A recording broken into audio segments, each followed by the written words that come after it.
بسم اللہ الرحمن الرحیم۔ السلام علیکم، میں ہوں عبد الرحمان خان اور آپ کو اپنے YouTube channel A R Khan official کے پلیٹ فارم سے خوش آمدید کہتا ہوں۔ ناظرین، کیا آپ جانتے ہیں کہ پاکستان میں خطۂ غربت کی لکیر سے نیچے رہنے والے افراد کی تعداد میں کتنا اضافہ ہوا ہے؟ کیا آپ جانتے ہیں کہ پاکستان میں بھوک کی حالت میں پیدا ہونے والے بچوں کی تعداد کیا ہے؟ اور کیا آپ کے علم میں ہے کہ انٹرنیٹ کی بندش کے حوالے سے پاکستان کی رینکنگ کیا ہے؟ آج کے اس ویلاگ میں ہم ان تمام انٹرنیشنل سٹوریز کا جائزہ لیں گے جو پاکستان کی معاشی صورتحال کو ایکسپوز کر رہے ہیں۔ ایک طرف شہباز حکومت ترقی، خوشحالی اور اڑان پاکستان کے دعوے کر رہی ہے، مگر دوسری جانب ورلڈ بینک کی ایک رپورٹ نے شہباز حکومت کی کارکردگی کو ایکسپوز کر دیا ہے، بھانڈا پھوڑ دیا ہے۔ معاشی تباہی، بربادی کی جو داستان شریف خاندان کی حکومت نے قائم کی پاکستان میں گزشتہ چند سالوں میں۔ ورلڈ بینک کی ایک رپورٹ کے مطابق سال 2024 میں پاکستان میں غربت کی شرح میں 7% اضافہ ہوا ہے۔ تقریباً 1,30,00,000 پاکستانی مزید خطۂ غربت کی لکیر سے نیچے چلے گئے، یعنی اس وقت پاکستان میں غربت کی شرح 25% سے زیادہ ہے، اور 25% کا مطلب یہ ہے کہ تقریباً 6 کروڑ سے زائد پاکستانی غربت کی لکیر سے نیچے زندگی گزارنے پر مجبور ہیں۔ یہ اس ملک کی داستان ہے جس ملک کے اندر ویژن 2020 کی کہانیاں سنائی جاتی ہیں، کبھی پاکستان کو ایشین ٹائیگر بنانے کے دعوے کیے جاتے ہیں، اور کبھی لاہور جیسے شہروں کو پیرس بنانے کی کہانیاں سنائی جاتی ہیں۔ مگر حقیقت کیا ہے؟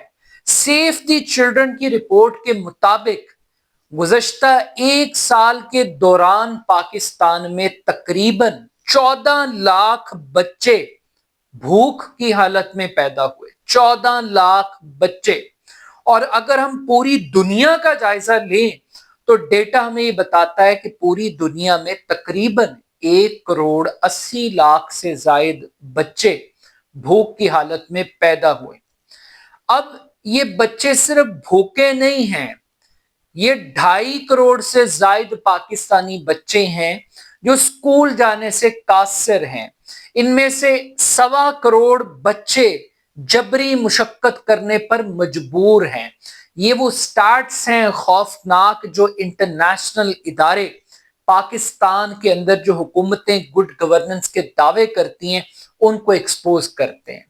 اب پاکستان کے اندر کہا جا رہا ہے کہ ہم ڈیجیٹل معیشت کی طرف بڑھ رہے ہیں۔ اگر پاکستان کو بڑھنا ہے تو اس کو آئی ٹی سیکٹر کے اندر امپروو کرنا ہے۔ ایک طرف منترا یہ ہے، مگر پریکٹیکلٹی کیا ہے؟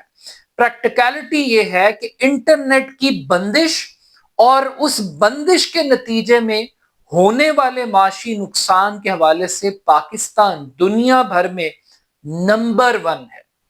یہ ایک ڈیموکریٹک سو کالڈ ایک ڈیموکریٹک گورنمنٹ کے ہوتے ہوئے پاکستان کے اندر انٹرنیٹ، ای گورننس، ای اکانومی کے حوالے سے پاکستان کی جو بدترین رینکنگ ہے وہ نمبر 1 ہے۔ پاکستان کے بعد میانمار ہے اور اس کے بعد سوڈان ہے، یعنی جنگ زدہ ملکوں سے بھی پاکستان کے اندر ایکسس ٹو انٹرنیٹ نایاب ہے، اور یہ بدترین سچویشن ہے۔ اب ذرا غور کیجئے کہ جب پاکستان جیسے ملک میں انٹرنیٹ کو بند کیا جاتا ہے تو اس کا انجام کیا ہوتا ہے؟ 8 کروڑ سے زائد انٹرنیٹ صارفین براہ راست متاثر ہوتے ہیں۔ 1.62 ارب ڈالر کا نقصان ہوتا ہے آئی ٹی انڈسٹری کو، اور یہ جو میگنیچیوڈ ہے کہ یہ نقصان کیوں ہوتا ہے، انٹرنیٹ کو کیوں بند کیا جاتا ہے۔ اب کبھی 8 فروری کا انتخاب اسٹیبلشمنٹ کے لیے خوفناک ڈرونا دن ثابت ہوتا ہے، کبھی عمران خان کی احتجاج کی کال کے نتیجے میں गवर्नमेंट के पांव लड़खड़ाना शुरू कर देते हैं, और कभी ये लोग इंटरनेशनल जो ऑडियंस है, ओवरसीज पाकिस्तानियों का जो फीडबैक है इस गवर्नमेंट के हवाले से, उससे खौफजदा होकर इंटरनेट की स्पीड के साथ छेड़ाछाड़ी करते हैं। अब ये जो इंटरनेट की स्पीड के साथ छेड़ाछाड़ी हो रही है, ये बड़े खूबसूरत अंदाज में हो रही है। कल आपने शहबाज शरीफ साहब का एक पुरमग़ज़ खिताब सुना होगा काबीना से, और वो एक डिजिटल दहशतगर्दी की बात कर रहे थे और कह रहे थे कि पाकिस्तान के खिलाफ बैरून मुल्क से बैठकर लोग जहर उगल रहे हैं। मगर बदकिस्मती की बात यह है कि ये डिजिटल दहशतगर्दी है क्या और कौन कर रहा है। लग तो ये रहा है कि रियासत इंटरनेट दहशतगर्दी पर उतरी हुई है, और डिजिटल दहशतगर्दी फेक न्यूज बड़ा चैलेंज है, और प्रोपेगेंडा बहुत बड़ा चैलेंज है। रियासती इदारों के खिलाफ नाजेबा जुबान का इस्तेमाल काबिल मुजम्मत है, क्रिटिक होनी चाहिए, लेकिन प्रोपेगेंडे का जवाब क्या बंदिश है, या आप सच को सामने लेकर आए, अपने आप को अकाउंटेबिलिटी के लिए, तनकीद के लिए ओपन करें, पेश करें। अब जो हुकूमत इंटरनेट से खौफजदा हो, जो हुकूमत ट्विटर से खौफजदा हो, जो हुकूमत पीटीआई के नैरेटिव से खौफजदा हो, वो कैसे दहशतगर्दों का मुकाबला करेगी। हकीकत तो ये लग रही है कि मुआशी दहशतगर्दी इस मुल्क में सरकार और इस्टेब्लिशमेंट मिलकर खेल रहे हैं।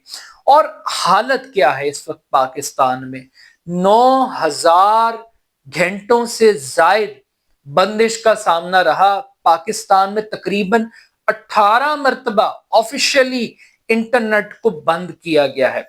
और ये जो इंटरनेट की बंदिश है, ये बुनियादी तौर पर सिर्फ बंदिश नहीं है, बल्कि इसकी रफ्तार के अंदर, और कभी अब क्या कंट्रोल किया जा रहा है जी डिजिटल दहशतगर्दी को कंट्रोल करने के लिए, कभी ट्विटर बंद, कभी इंटरनेट बंद, और फिर उसके बाद क्या फायर वॉल नस्ब की जा रही है, उसके ऊपर अरबों करोड़ों खर्च किए जा रहे हैं कि ताकि हुकूमत के खिलाफ जो आवाजें उठ रही हैं उनको बंद कर दिया जाए।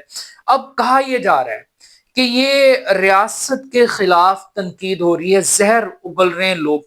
अब मसला ये है कि ये भी पाकिस्तान के अंदर एक बड़ी बदकिस्मती है कि वजीर आजम साहब जो कुर्सी पर जैसे भी बैठे, जो भी लेकर आया, मगर वो अपने आप को पाकिस्तान समझते हैं। इस्टेब्लिशमेंट पर तनकीद हो तो वो भी अपने आप को पाकिस्तान पर तनकीद समझती है। भाई मसला ये है कि पाकिस्तान अलहदा है, आप अलहदा हैं, इस्टेब्लिशमेंट अलहदा है। आपका मलबा पाकिस्तान के ऊपर नहीं डाला जा सकता।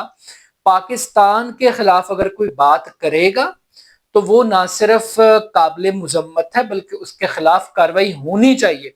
लेकिन आप पाकिस्तान के पीछे छुप कर लोग आपको तनकीद कर रहे हैं, पाकिस्तान को नहीं कर रहे। लोग पाकिस्तान की इस्टेब्लिशमेंट के जो कारनामे हैं, जिन्होंने आपको लॉन्च किया है इस मुल्क की बर्बादी के लिए, लोग उनको क्रिटिसाइज कर रहे हैं। तो यहां पर अब यहां पे दहशतगर्दी का मुकाबला करना है।